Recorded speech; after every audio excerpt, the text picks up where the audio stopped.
스타워즈의 팬이신 분들 중에서 일부는 마블을 싫어하신다는 걸 잘 알지만 매우 유감스럽게도 라이즈 오브 스카이워커는 엑스맨 다크 피닉스에 이어 또 한 번 제가 결코 무모하지 않았다는 걸 증명하고 말았습니다.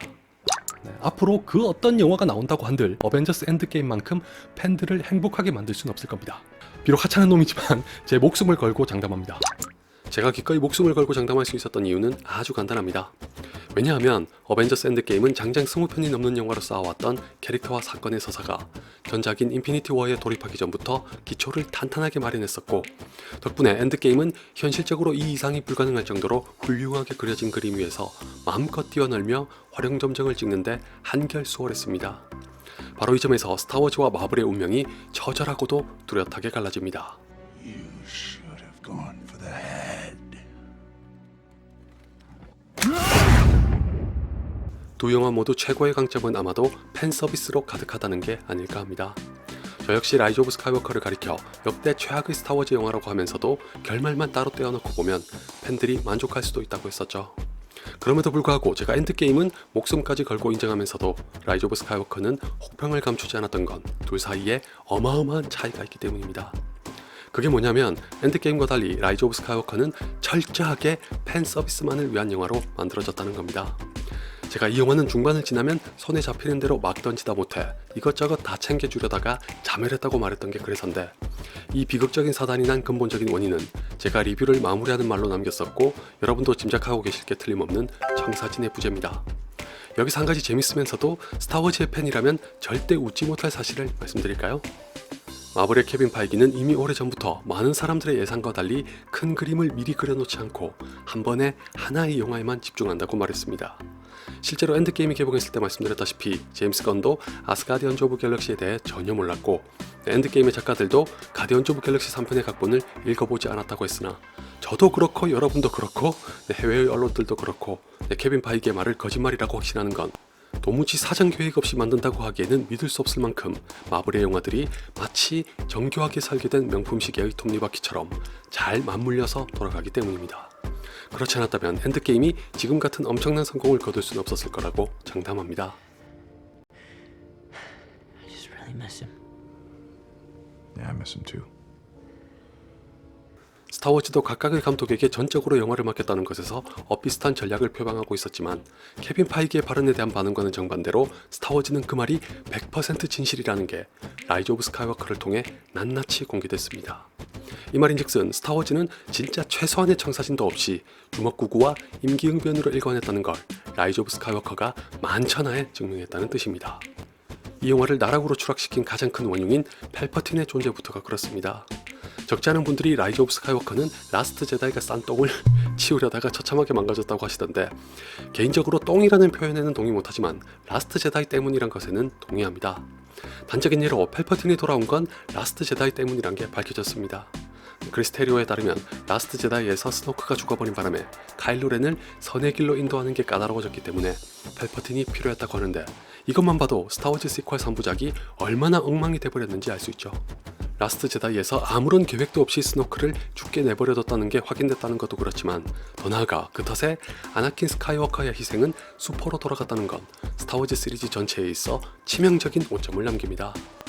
분명히 아나킨은 제다이의 귀환에서 팔퍼틴을 죽이고 예언을 실현해 포스의 균형을 가져왔다고 했었는데, 알고 보니 팔퍼틴이 여태까지 살아있었다고 하니 이게 대체 뭔 소린가 싶을 수밖에 없는 것도 당연합니다.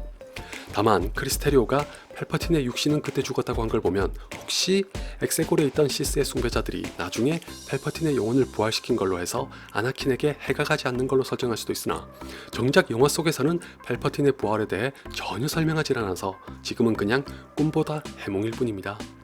결론적으로는 청사진 따위 없이 라스트 제다이의 경로 이탈을 수습하느라 급조한 걸로밖에 안 보이네요. The dark side of the Force is a pathway to many abilities some consider to be unnatural. 아울러 레이의 부모가 누군지에 대한 것도 마찬가지입니다. 제가 예전에 분명히 이렇게 말했었죠. 만약에 레이의 부모가 누군지 뒤집으면 가만히 있지 않을 거라고. 제가 그런 말을 했던 건 단순히 라스트 제다이를 굉장히 재밌게 본 사람이니 건드리지 말라는 의도가 아닙니다. 적어도 깨어난 포스부터 라스트 제다이까지는 레이의 정체성과 그로부터 파생되는 주제가 일관되게 흘러갔으니까 괜히 어설프게 한간에 나돌았던 루머처럼 한 솔로나 오비원 같은 특별한 캐릭터의 혈육으로 만드는 짓을 하지 않길 바랐기 때문입니다만 결과는 여러분이 보셨던 그대로입니다. 백번양보에서 레이의 부모는 여전히 아무것도 아닌 사람일 수도 있을지언정 끝내는 다른 누구도 아닌 펠퍼틴의 혈통이었다는 게 밝혀졌는데 이건 스타워즈 시퀄 3부작이 가진 세 가지의 문제를 증명하는 꼴이 됐다고 생각합니다. 첫째는 지금까지 말씀드린 대로 최소한의 청사진 없이 만들어졌다는 게 증명됐다는 거고, 둘째는 일부 팬들에게 좌지우지되면서 그들의 입맛에 맞춰주는 걸 택했다는 게 증명됐다는 거고, 셋째는 그럼으로 인해서 시퀄 3부작은 또 한 번 참신함보다 과거의 유물에 크게 의존했다는 게 증명됐다는 겁니다. 셋 중에서도 특히 두 번째는 엔드게임과 라이즈 오브 스카이워커가 공이 팬서비스를 제공하면서도 운명이 엇갈리게 만든 또 하나의 지표입니다. You already know the truth. Whomever you're waiting for on Jakku, they're never coming back. 예전에 말씀드렸던 걸 기억하시는 분들이 계실지 모르겠는데 마블은 일찌감치 이건 마블 시네마틱 유니버스지 마블 코믹스가 아니라고 확실하게 선을 그었습니다. 다르게 말하면 코믹스를 원전으로 삼되 성전으로 떠받들진 않으면서 창작의 자유를 누리겠다는 거고, 따라서 코믹스의 팬까지 만족시킬 수는 없다는 걸 공언한 거라고 봐도 무방합니다. 예를 들어 캡틴 아메리카 시빌워가 개봉했을 때만 해도 코믹스의 일부 극성 팬들은 원작과 달라졌다는 둥, 크로스본즈가 엑스트라로 전락했다는 둥 하면서 불평을 쏟아냈지만 절대 다수의 관객들은 눈꽃만큼도 신경 안 쓰면서 영화에 만족을 표했었죠.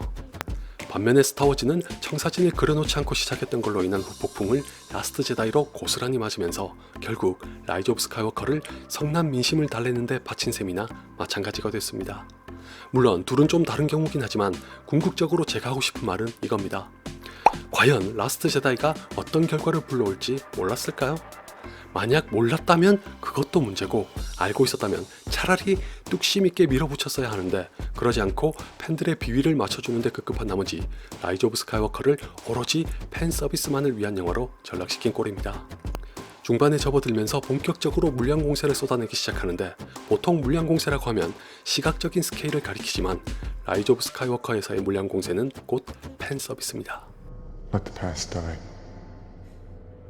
Kill it if you have to. That's the only way to become what you were meant to be. 앞에서 말씀드렸다시피 이 영화는 후반의 빠른 전개를 위해서도 그렇고 팬 서비스를 위해서도 그렇고 캐릭터 하나하나를 다 챙겨주기 위해 손에 잡히는 대로 막 던집니다. 그러다 보니 어떤 현상이 벌어졌죠? 추바카는 죽은 줄 알았는데 살아있고, 헉스는 갑자기 스파이로 돌변하고, 포는 졸지의 저항군의 리더가 되고, 피는 뜬금없이 포스의 능력자고, R2D2는 기억을 잃었다가 복구하고, 로즈의 분량은 공기로 바뀌고, 카일로 렌과 레이는 한 번씩 죽었다가 살아나고, 조용히 있던 랜도가 오랜만에 돌아오고, 나이츠 오브 랜도 잠시나마 재등장하고, 있으나 마나인 줄 알았던 디오는 엑세골에 대한 정보를 제공하고, 죽은 줄 알았던 펠퍼틴이 살아서 돌아오는 등등등 삽시간에 제작진의 안이함과 편의로 말미암아 너무 많은 게 한꺼번에 폭포수처럼 막무가내로 쏟아집니다. 그 중에서도 앞거는 레이가 시쳇말로 먼치킨이 된 건데, 마지막에 펠퍼틴의 포스 라이팅을 받아치는 건 모든 제다이들의 힘을 결집시킨 덕분이라고 하더라도 제다이 중에서도 그랜드마스터이자 수세기를 살았던 요다조차 보여준 적 없는 포스 힐링까지 등장시켜서 카일로 렌과 레이의 부활을 보석해둔 건 너무나도 얄팍한 설계입니다. 혹자는 새로운 희망에서 오비안이 루크에게 포스 힐링을 시전한 적이 있다고 하지만 이건 단순히 정신을 잃고 쓰러져 있던 걸 깨운 수준에 불과해서 레이와 카일로 렌이 보여준 능력과 같은 걸로 보기 어렵고, 만달로리안에 등장했던 적이 있다고 해도 영화 내에서는 초유의 것이라 당황스러울 수밖에 없습니다. 이 모든 게 결국 팬서비스에 목숨을 건 탓에 생긴 부작용이라는 걸 알 수 있는 결정적인 근거는 일각에서 레일로라고 해서 레이와 카일로 렌의 로맨스를 기대하는 팬들이 있었는데 보셨다시피 기어코 두 사람이 키스하게 만들었죠. 저만 그랬던 건지 모르겠지만 개인적으로는 그 장면을 보고 진짜 질색했습니다.